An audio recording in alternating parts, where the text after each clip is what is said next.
todos. Que a paz e as bênçãos do Senhor continuem em nossos corações hoje, agora e sempre.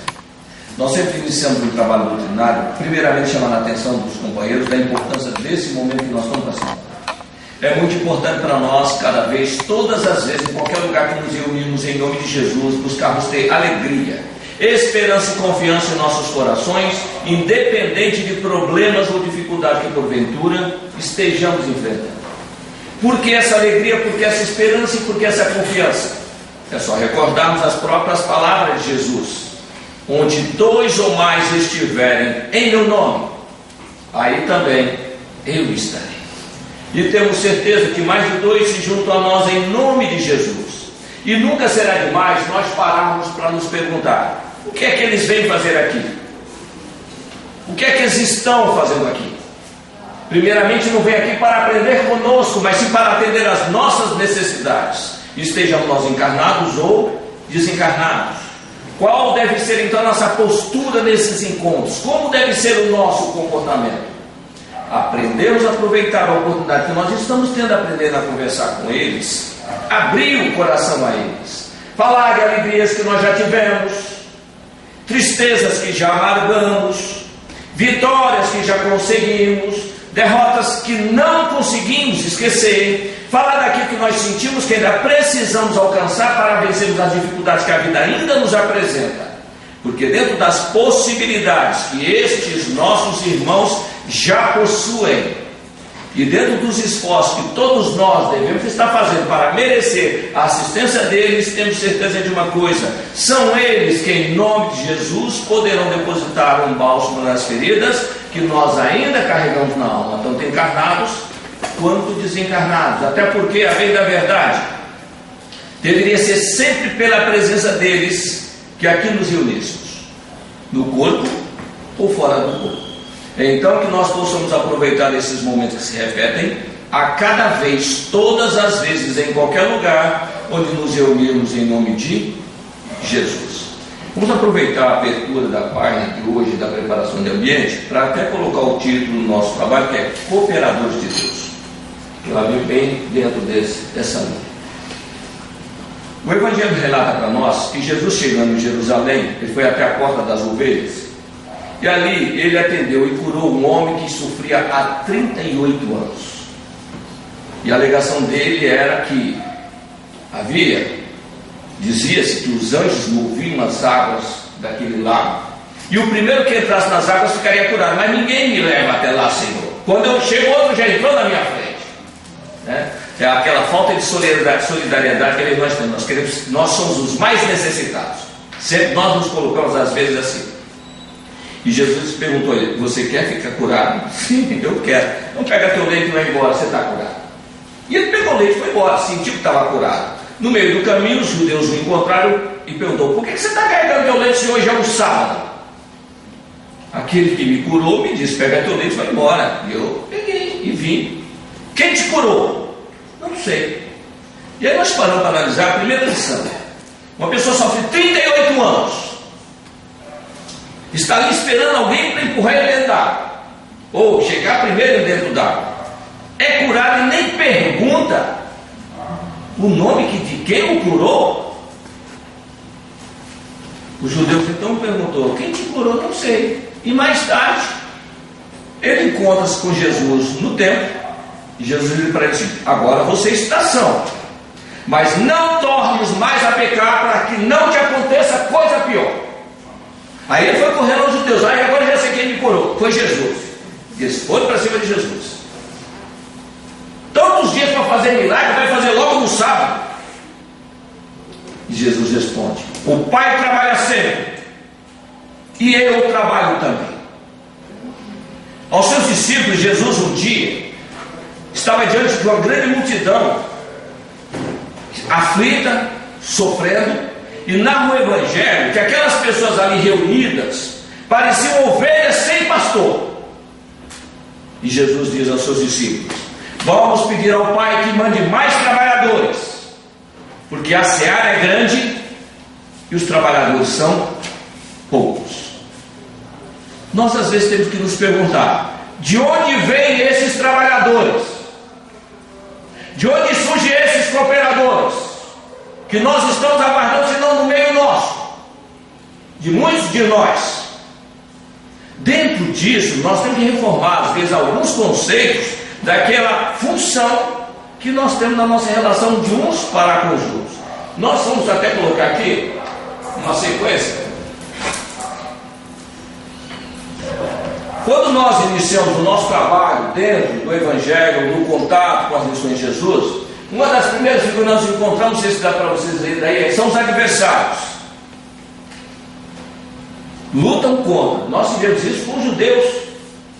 E essa figura de, às vezes, adversário, nem sempre só está na figura daqueles realmente que não o conhecem, até também naqueles que o conhecem. Foi o caso, por exemplo, de Paulo de Tarso. Saulo de Tarso iniciou como adversário dele, e na verdade já era, não era nem cooperador, ele já estava bem adiante, já era quase ao nível de discípulo e apóstolo. Depois surgem os indiferentes. Tudo bem, não estou preocupado com isso agora, não tem nada a ver comigo. E aí surgem os simpatizantes. Adoro, muito bonita, é linda essa doutrina, né? Que maravilhosa.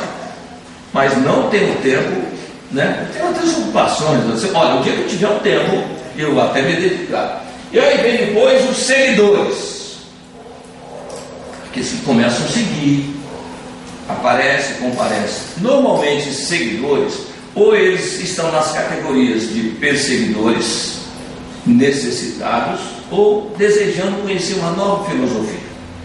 A maioria maior, bem grandiosa e marcante, é dos necessitados, é que procura, porque ouve falar que tem cura, tem assistência, tem ajuda, então nós nos conduzimos para ali. Alguns se afastam por quê? Porque não tem de imediato que eles procuram, então eles querem realmente apenas a cura do corpo, esquecendo que Jesus no Evangelho diz: sou médico de almas. Eu vim para os doentes, não para os sãos. Nós trazemos dentro de nós uma bagagem muito antiga sobre a ideia daqueles que agem dentro dos princípios da lei.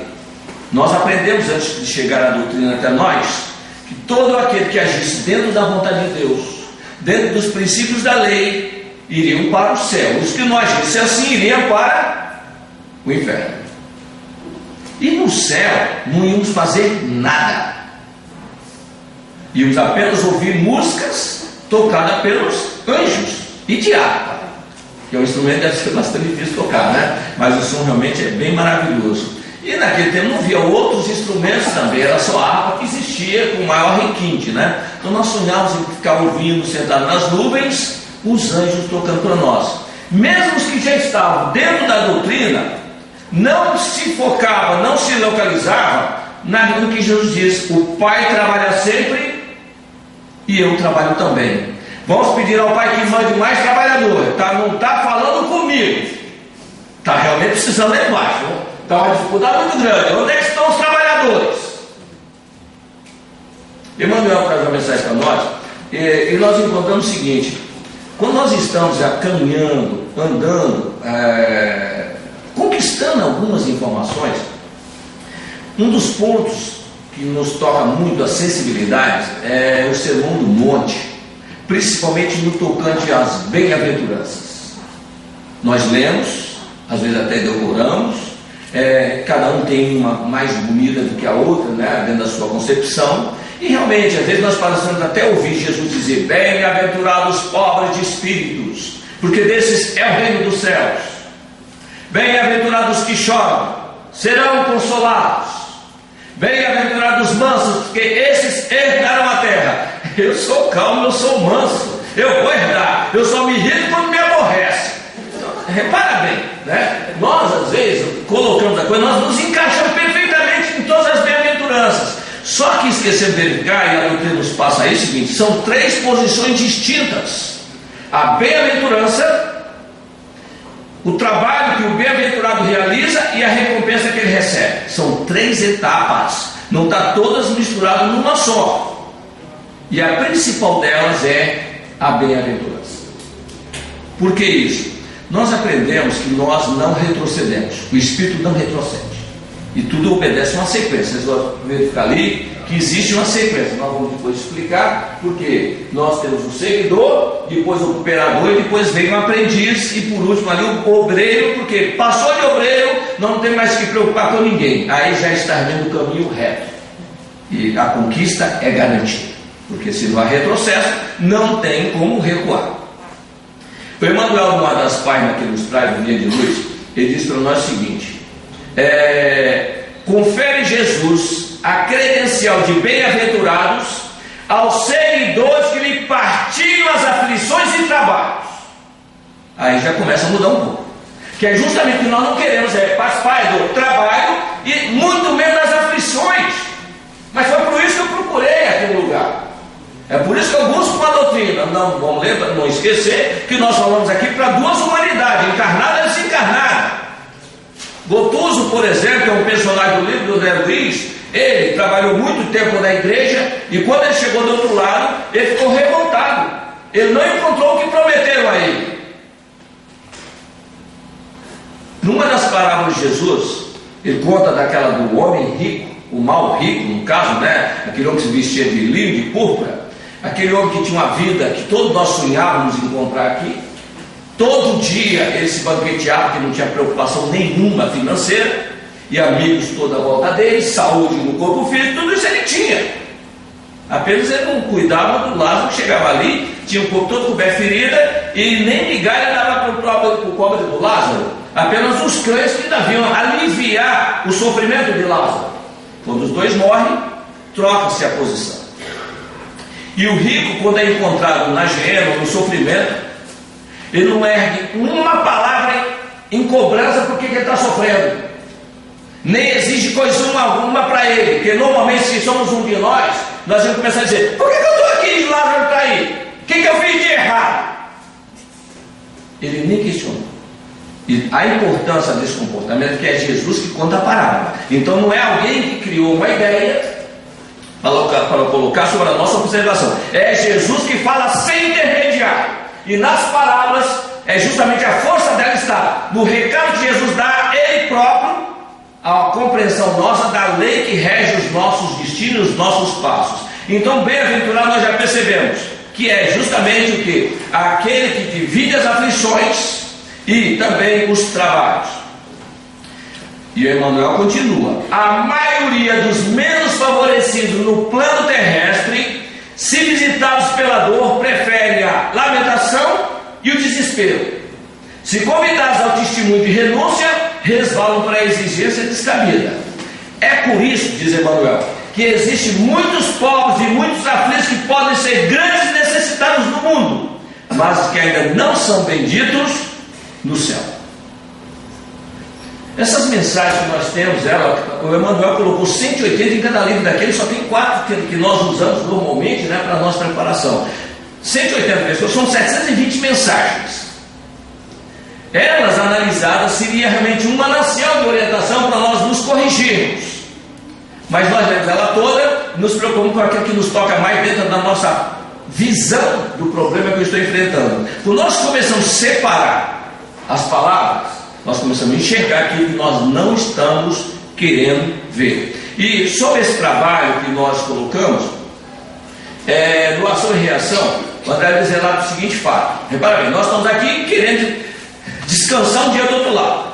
Mas se Deus quiser, quando eu chegar do outro lado, eu vou descansar. O André Luiz narra um fato para nós no capítulo 2 do livro Ação e Reação, e diz o seguinte: eles estão conversando lá na mansão, chega um senhor, ele diz, olha só como ele dirige a pessoa que chega.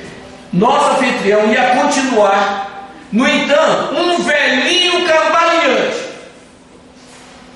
Um velhinho cambaleante. Por que nós colocamos às vezes a descrição e o adjetivo que classifica aquele que está cambaleando? Porque se nós vemos aqui uma pessoa muito cansada, né, abatida, trabalhando, puxa vida, isso é um crime, é um pecado, como é que pode? Uma pessoa dessa tinha que estar, não é assim que nós vemos? Tinha que estar descansando. O André Luiz coloca o termo dessa maneira para nós, sem enfeite, em senteguismo. No entanto, um velhinho cambaleante veio até nós e disse-lhe humildemente: ah, meu instrutor, estou cansado de trabalhar nos tropeços daqui. Há 20 anos carrego doentes, loucos e revoltados para esse asilo. Quando terei meu corpo na terra de novo para descansar junto aos meus? Quer dizer, ele quer vir para cá para descansar, porque não suporta o trabalho lá. Olha só. Então do lado de cá, quer ir para lá que ela vai descansar. Do lado de lá, quer voltar para cá, quer aqui que vai descansar. Por que isso que acontece?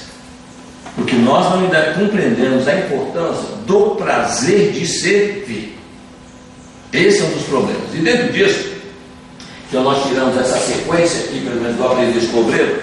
No Obreiros da Terra, o Emmanuel diz o seguinte para nós: o discípulo da Boa Nova, que realmente comunga com o mestre, antes de tudo compreende as obrigações que possui. Como estadista ou varredor, está integrado com o dever que lhe cabe na posição de agir e servir. Não importa a posição, é relativo isso. Jesus mesmo entre nós, construtor desse planeta, governante das nossas vidas e desse mundo, ele foi bem claro nisso: o Filho do Homem não tem uma pedra onde reclinar a cabeça. E nós sonhamos, né, com fortunas e farturas à nossa disposição.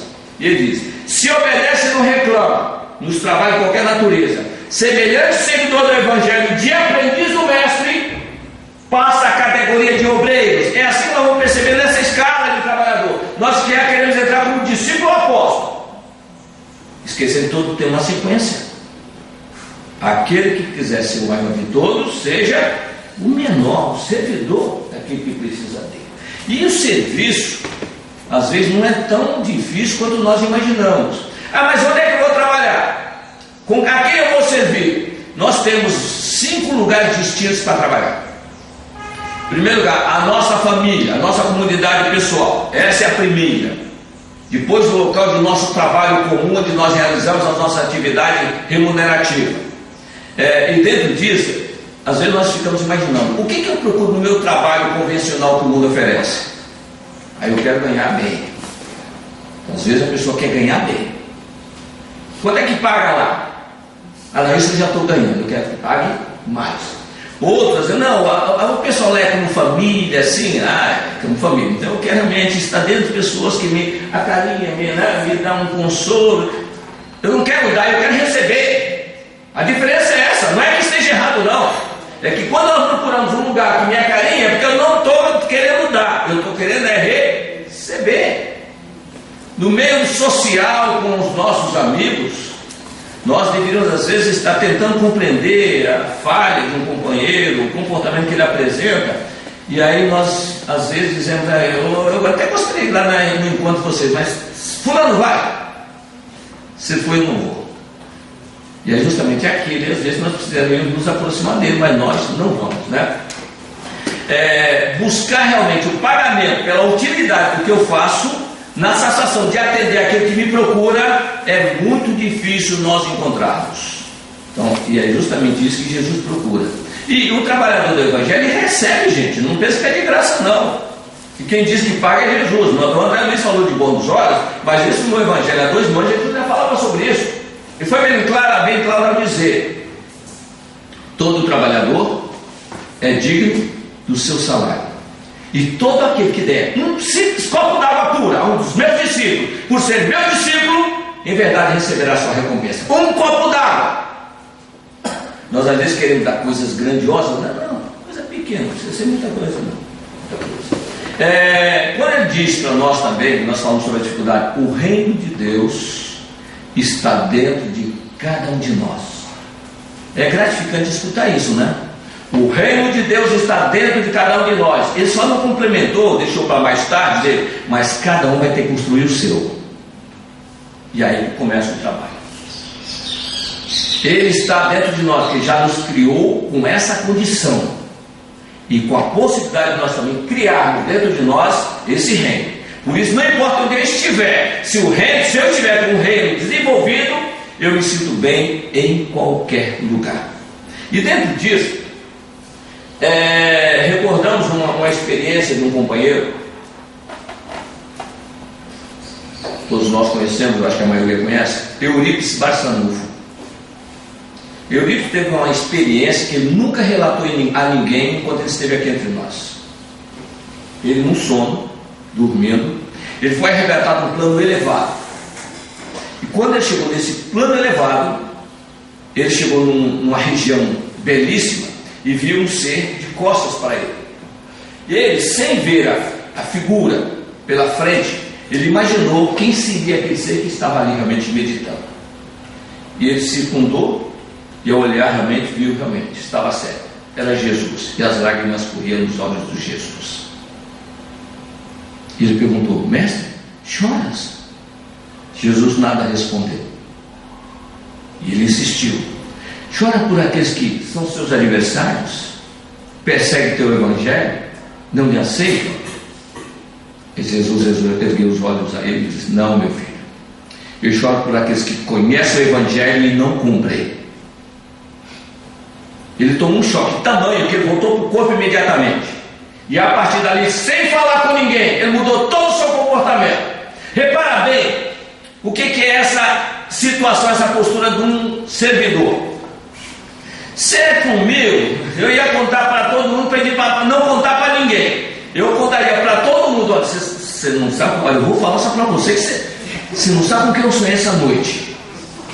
Eu fui levado, e aí eu aumento um pouquinho meu sonho, né, para poder dar veracidade no que eu estou contando. Não é assim que às vezes a gente faz? A gente aumenta, porque se eu contar do jeito que foi, a pessoa pode não ter a sensação que eu tive quando eu imaginei o que seria, se realmente fosse aquilo tudo, não é isso? Quer dizer, nós criamos essa ideia em nós.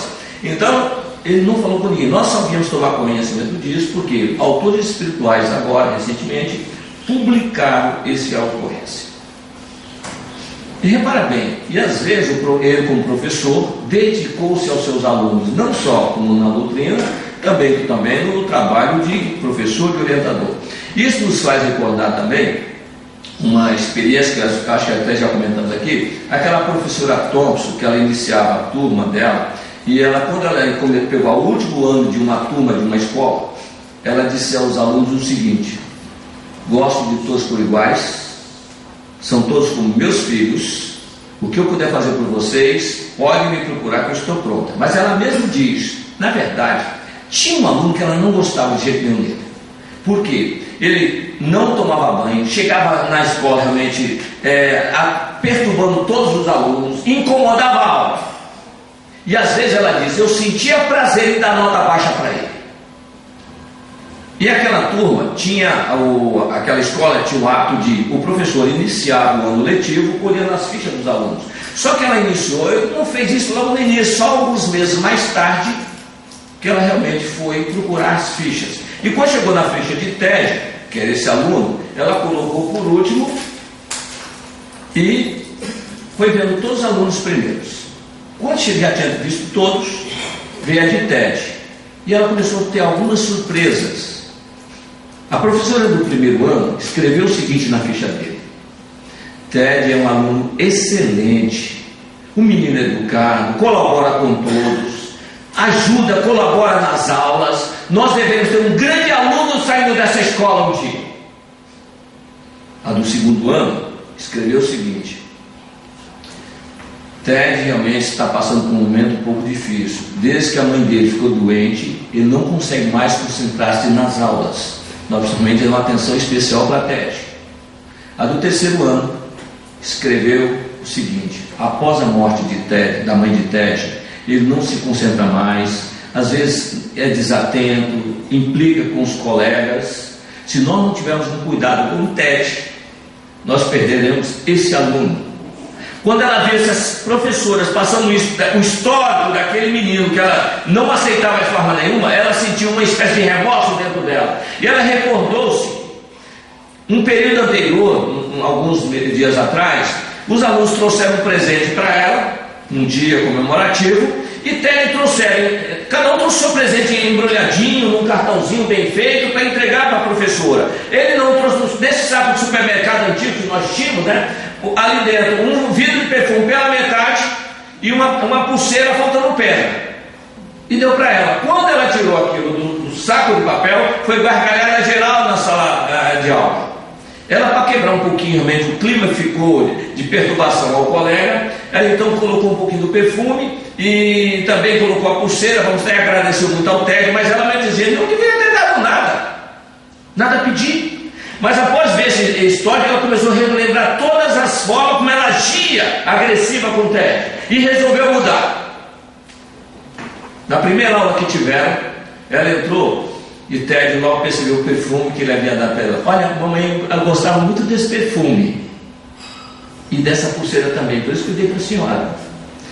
Olha, o perfume eu sempre gosto de usar até, ele é delicioso. A pulseira também, quando eu tenho alguma coisa especial, eu gosto de colocar lá também. Ela viu um sorriso no rosto de Ted. A partir daquele dia ele começou a mudar, começou a chegar aciado na escola, aplicava, estudava, dedicou-se integralmente a tal forma que foi o primeiro aluno da classe que ela ensinava. Saiu para outra escola e durante 6 anos ininterruptos ela recebia cartas de Ted dizendo assim: professora, eu agora conheci um novo professor também muito dedicado, aplicado, mas quero dizer para a senhora o seguinte: o melhor professor que eu tive foi a senhora, ninguém melhor. Isso 6 anos consecutivos, até que ela recebeu a informação que ele estava se formando também. Passado algum tempo, ela recebeu uma cartinha dele, um convite dizendo o seguinte: vou casar-me e gostaria de ter a senhora no meu casamento. E ele assinava agora não mais como Ted, mas sim Dr. Teodoro, que é o nome dele. Havia se formado. E ela foi. Quando ela chega no aeroporto, ele vem recebê-la, ele vem, abraça-se com ela e aos prantos diz: professora, muito obrigado por não ter me feito compreender que eu posso fazer a diferença se eu trabalhar pela minha mudança. E ela diz: Ted, se alguém tem que agradecer alguma coisa, sou eu, que eu aprendi a ensinar no dia que eu te conheci.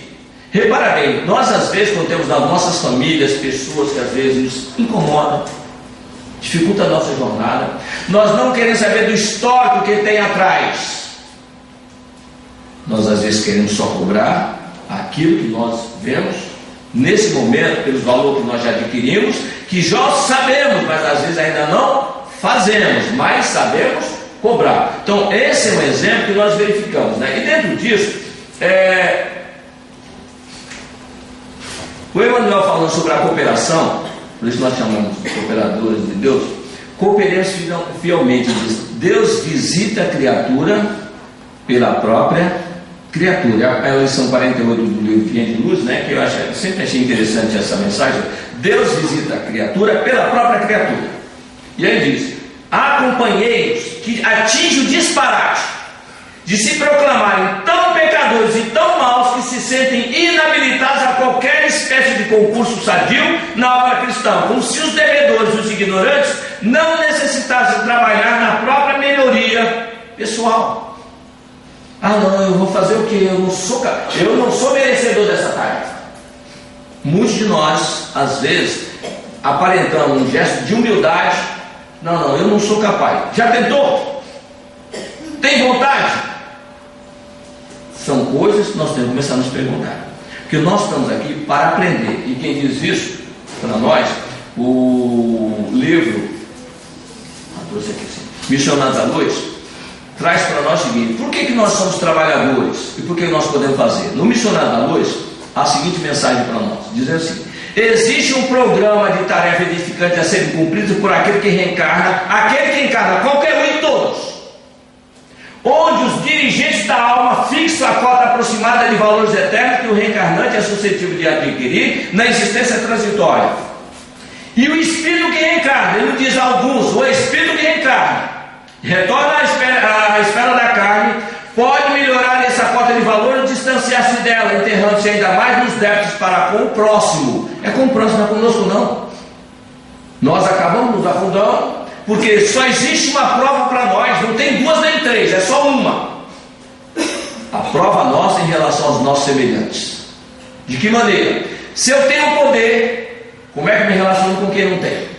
Como é subordinado? Se eu sou subalterno, como é que eu reajo com quem manda em mim?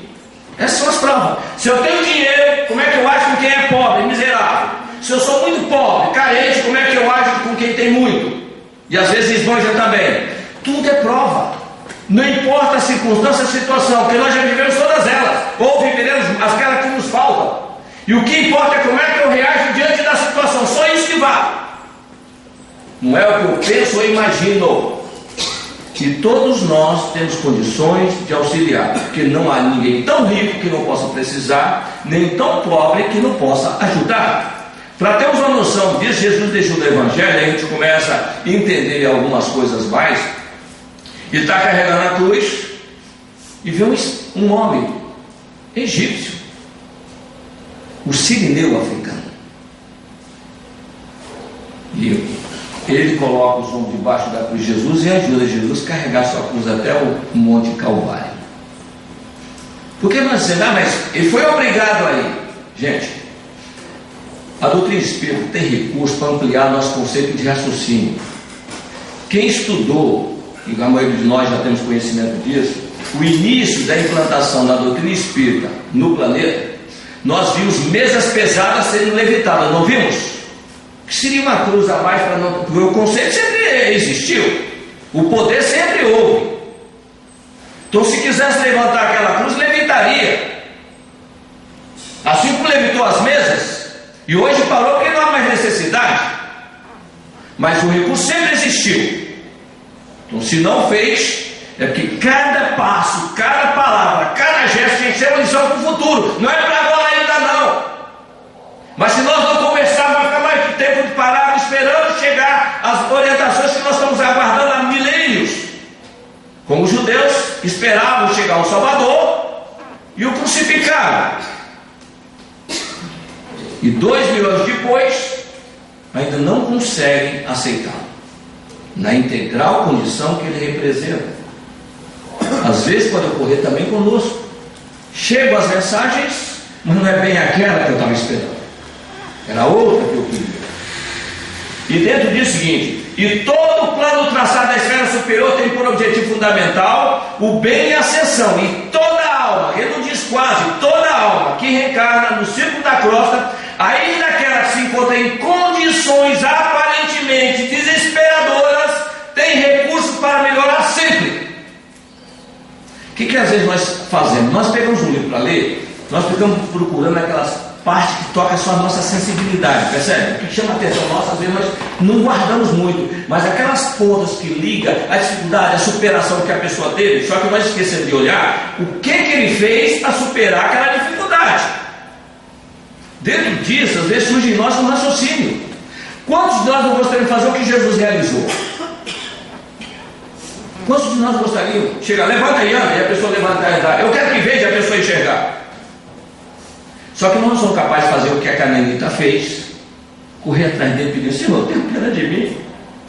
Não sou capaz de fazer o que Bartimeu fez: Senhor, se tu quiseres eu verei. Se tu quiser, não é que eu quero não. Se tu quiser eu verei. Mas se o Senhor não quiser, eu aceito. Então, esses que partilharam o Evangelho, estruturaram, é o exemplo que nós copiamos, porque esses nós temos condições de seguir. É difícil, não é fácil não, hein? Mas nós já temos condições de pelo menos imitá-los. A mesma coisa, aquela figura que Jesus imortalizou no seu Evangelho, a figura da pobre viúva. Deu tudo o que tinha, até o que estava fazendo falta para ela. Às vezes nós, quando somos pedidos para ser auxiliar, não tem nem para mim. Como é que eu vou dar para os outros, né? Então mostra a postura. E Paulo de Tarso nos chama a atenção no próprio livro de Paulo Estevam, que é um livro, acho fantástico, maravilhoso, um dos melhores assim, em termos de levantar a nossa alma, valorizar o nosso espírito de luta, é Paulo Estevam. Às vezes você pega o livro de Paulo Estevam, você pode estar deprimido, abatido, chateado, parece que não tem luz no fundo do túnel. Às vezes nem o túnel você vê. Lê um capítulo, sujamente, não sabe de onde, você não saiu do lugar, olha só, isso que tem que começar a perceber. Que força é essa que eu adquiri? De onde ela veio?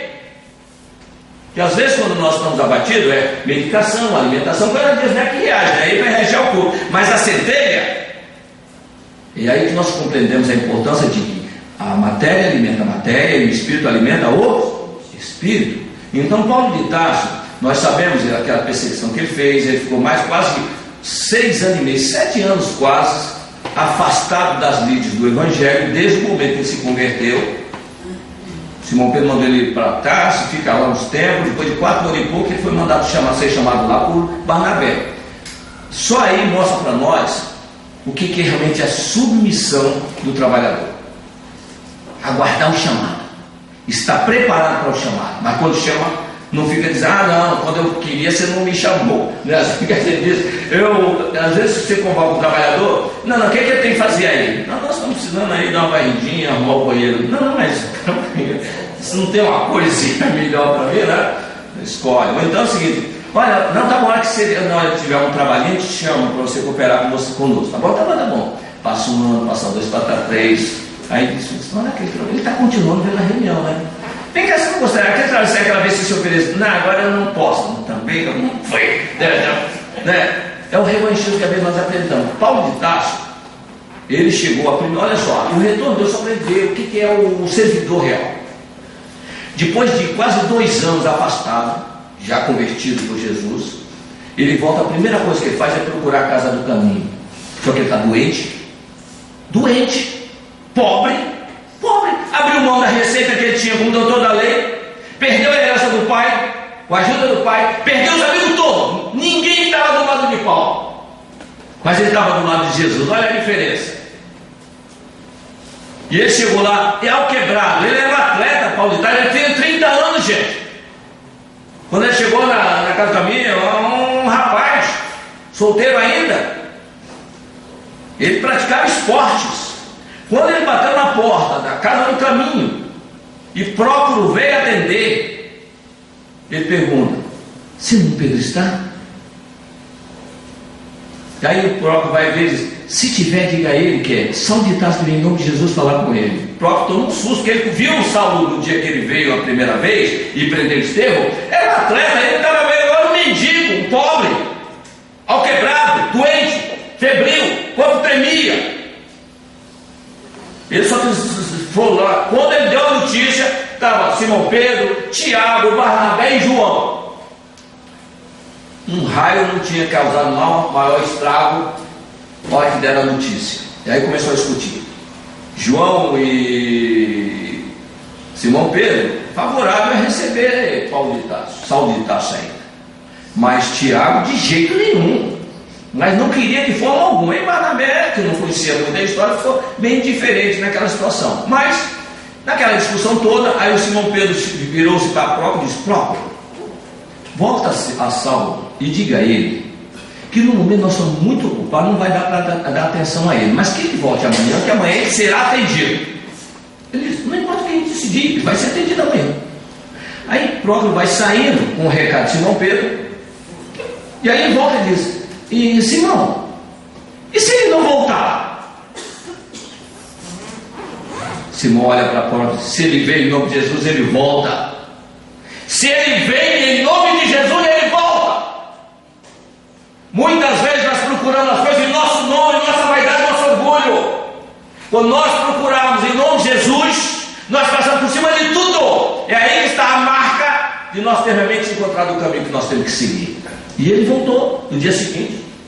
E Barnabé foi buscá-lo, pagou a conta e ele veio. E mesmo assim Simão diz, olha, você está muito comprometido, vai para lá. Então quando ele passou 4 anos e poucos, meu irmão pode ficar aqui à vontade, sem problema nenhum, não atrapalhe nada. O que ocorreu? Ele começou a se ver com Barnabé, e olha só o diálogo entre ele e Barnabé. Ele começou a verificar o seguinte, os trabalhadores de Jesus não tinham tempo para divulgar o Evangelho. Era só atender necessitado, doente. Todo mundo não tinha recurso nenhum dentro da lei mosaica para isso.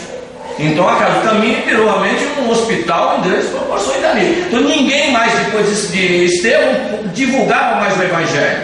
E Paulo começou a sentir isso. Só que o histórico do antecipado dele, como é que ele poderia agora reivindicar alguma coisa dentro do movimento? Ele que praticamente estruturou tudo. Mas ele já tinha alguma confiança com Barnabé, e ele começa a dizer o seguinte, Barnabé, se você quiser iniciar um movimento nesse sentido, você pode contar comigo. Porque, na verdade, eu acho que o Evangelho tem que ser trabalhado de novo. Porque o argumento dele é o seguinte, poderemos atender a muitos doentes, ofertar um leito de repouso aos mais infelizes, mas sempre houve e haverá corpos enfermos e cansados na terra. na tarefa cristã, semelhante esforço, não poderá ser esquecido, mas a iluminação do Espírito deve estar em primeiro lugar. Se o homem trouxesse o Cristo no íntimo, o quadro das necessidades seria completamente modificado. A compreensão do Evangelho renovaria as noções de dor e sofrimento. Ninguém seria mendigo, porque todos teriam luz cristã para o auxílio mútuo. Não clamamos tanto pela dor, e quem nos traz maiores benefícios, se não ela? Às vezes nossa redenção está naquilo mesmo, o que antes nos parecia uma calamidade. Dentro dessa valor do Evangelho, nós tem uma história que ocorreu num centro em Curitiba. Esse trabalho que é desenvolvido, levando uma cesta básica para o necessitado, um apoio, uma ajuda, cada um de nós temos experiências diferenciadas, né? Todos somos herdeiros de Deus e cordeiros do Cristo, vamos entender isso. E a herança é igual para todo mundo, ninguém ganha um centavo mais que o outro. Quem disse isso foi Paulo. Somos herdeiros de Deus e cordeiros do Cristo. O que quer dizer para nós aí? É o seguinte: Jesus recebeu toda a nossa herança, porque vai tomar conta de nós. À medida que nós vamos progredindo, vai liberando os valores para nós. Por isso, quem mais tem, mais recebe. Quem mais tem, mais recebendo. Enquanto nós não estivermos dando demonstração, sabemos usar o recurso, ele não nos cede. Então, ele é o corredeiro, nós somos o corredeiro dele, porque ele está com a nossa herança. Mas todos iremos receber a mesma quantidade no final, que todos nós iremos alcançar a perfeição, sem exceção. Sem exceção. E é isso que nós ainda não acordamos para essa realidade. Pois bem, nesse trabalho que era feito, houve uma reunião de avaliação do programa que estava sendo desenvolvido junto às pessoas assistidas, e uma senhora de seus 40 anos, mais ou menos, pediu para falar, dar o testemunho dela. Foi autorizada e ela disse: olha, há um ano atrás, quando eu comecei a frequentar esse programa, eu vim aqui porque eu precisava da bolsa que vocês nos davam. Eu sou viúvo, com dificuldades, só eu trabalhando. Meu filho, o filho que eu tenho, ele só chegava bêbado em casa, não trabalhava, e nós discutimos o tempo todo, era briga atrás de briga. Muitas vezes eu cheguei a pensar comigo mesmo: como é que eu posso ter gerado um monstro desse? E eu me arrependi de ter tido aquele filho. Mas aqui, participando das reuniões, ouvindo os esclarecimentos, as lições do Evangelho, de estender a mão, de perdoar, de compreender, de aceitar, de tentar mudar, eu resolvi fazer a experiência com ele. Eu não aguentava mais, não suportava mais aquela briga toda em casa. E um dia, o horário normal dele chegar, sempre embriagado, eu resolvi esquentar a janta dele. Coloquei o pratinho no fogãozinho que nós temos. Quando eu vi que ele estava chegando, corri para esquentar. Ele entrou em casa, eu disse: filho, eu sei que você está cansado de esquentar a tua janta. Ele já me olhou meio diferente. Quantos anos querendo fazer uma conversa um com o outro assim? Esquentei a comida, coloquei em cima da mesa, e ela disse que ela ficou num cantinho assim da porta, olhando ele sentado à mesa. Ele só ergueu os olhos para ela e disse: que é isso, velho? Está ficando maluca? Eu não respondi nada. Ela falou. No dia seguinte fiz a mesma coisa, e nos dias subsequentes, e comecei a notar uma coisa: ele começou a chegar mais cedo em casa e menos embriagado. Até que um dia eu percebi que ele chegou bem mais cedo, e sem aparentemente ter bebido nada naquele dia, eu procurei, botei o prato dentro da comida e sentei do lado dele. Fiquei apenas olhando para ele. Aqueles cabelos rebeldes, como ele próprio também era.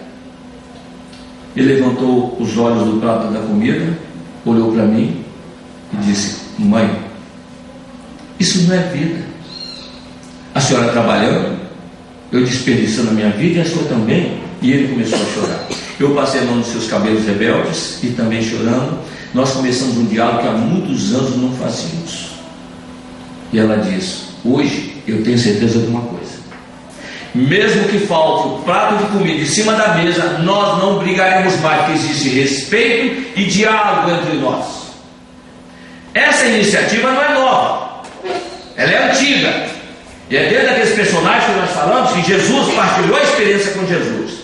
Houve uma mulher chamada Joana de Cusa, chegou para Jesus, não suportava mais a vida com o marido dela e queria seguir Jesus. Quer te servir, Senhor? Jesus perguntou: Joana, você quer me servir mesmo? Sim, Senhor, é o que eu quero. Então, Joana, retorna à tua casa, trata teu marido como se fosse o teu filho. Faça isso, Joana, você está me servindo. E ela fez o que Jesus recomendou. Passou a chegar cedo, o marido chegava, não importasse o horário. Estava o servo todo esperando ele chegar para dar o banho, preparar a comida e dar toda a atenção a ele. Ele, vendo essa mudança da esposa, ele também resolveu mudar com ela. E foi justa essa mudança que mais tarde surgiu no seu primeiro filho, que é aquele que o acompanha realmente no testemunho. Hoje nós já temos aí uma grande orientadora trazendo recados para nós, já a serviço direto de Jesus. E começou há 2000 anos atrás esse trabalho.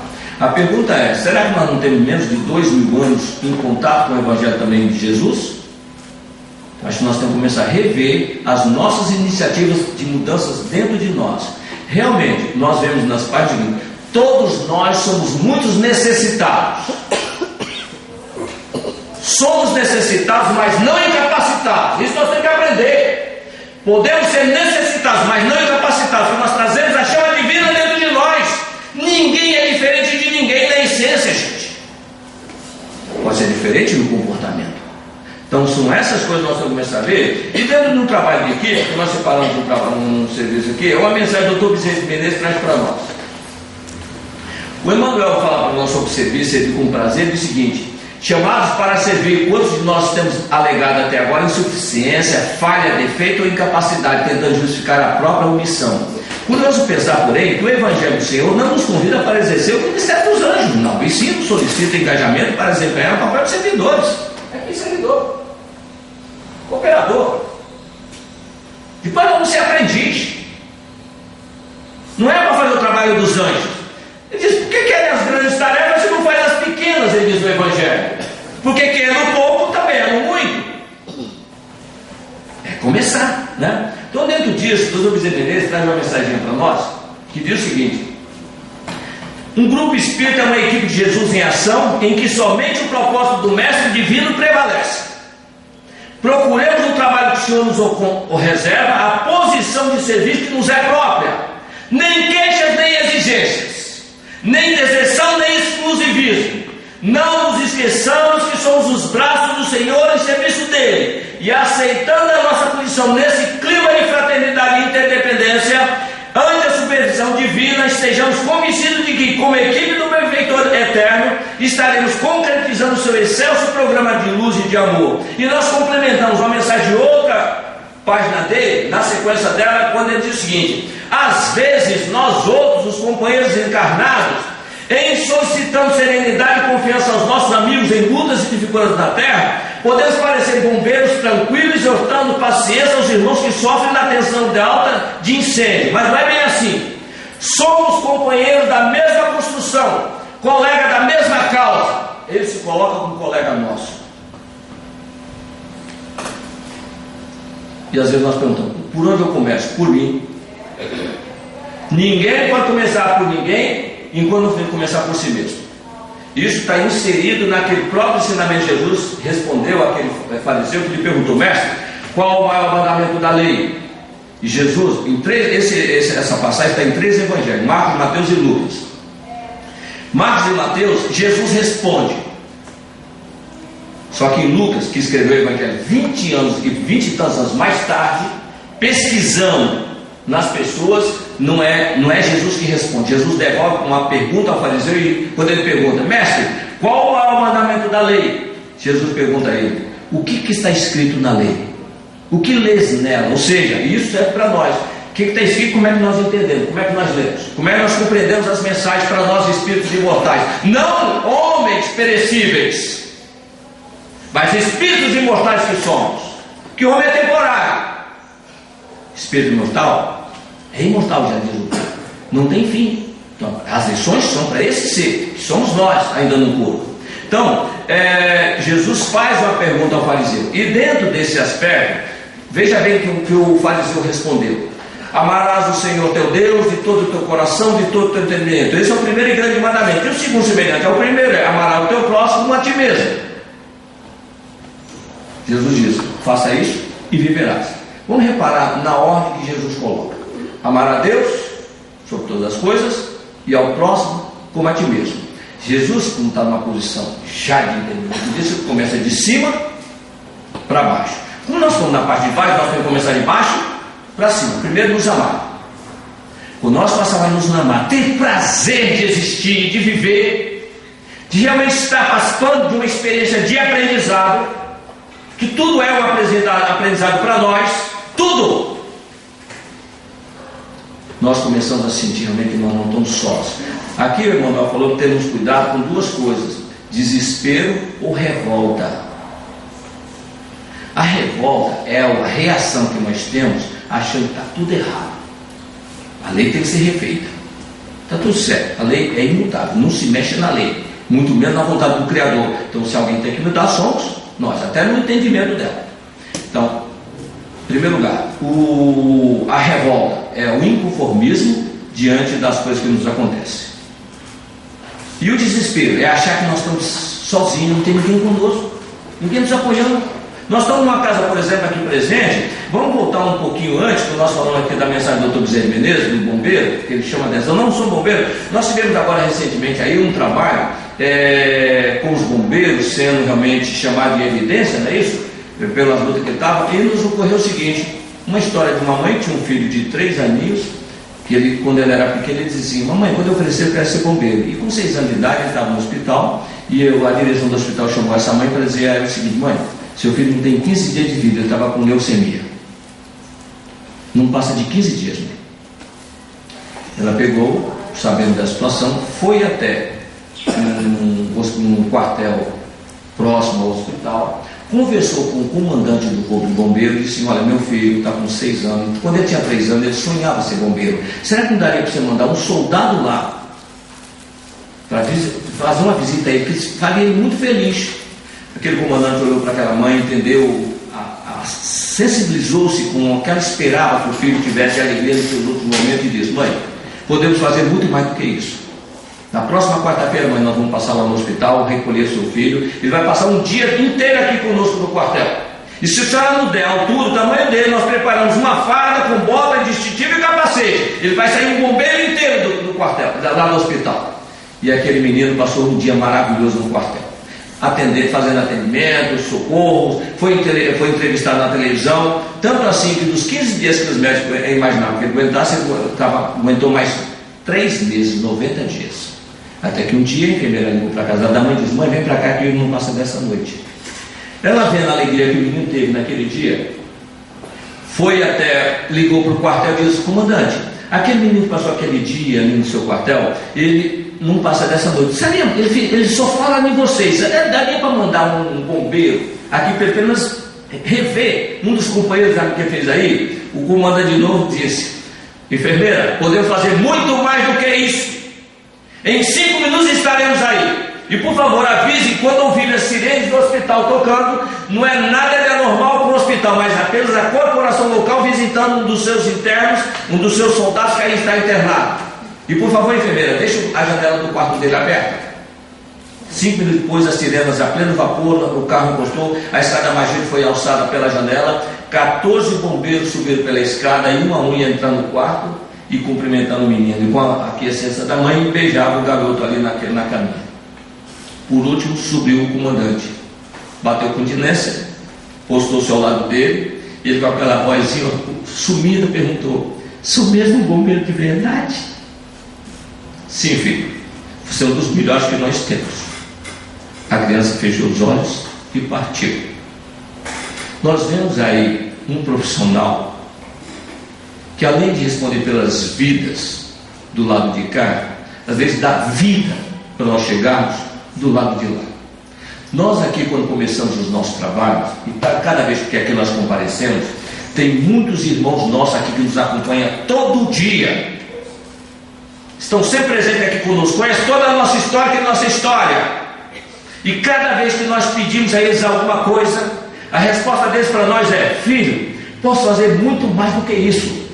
Pedimos outra coisa, ele diz de novo: filho, podemos fazer muito mais do que isso. A pergunta para nós é: será que nós não podemos fazer muito mais do que nós estamos fazendo? Que o Senhor nos abençoe.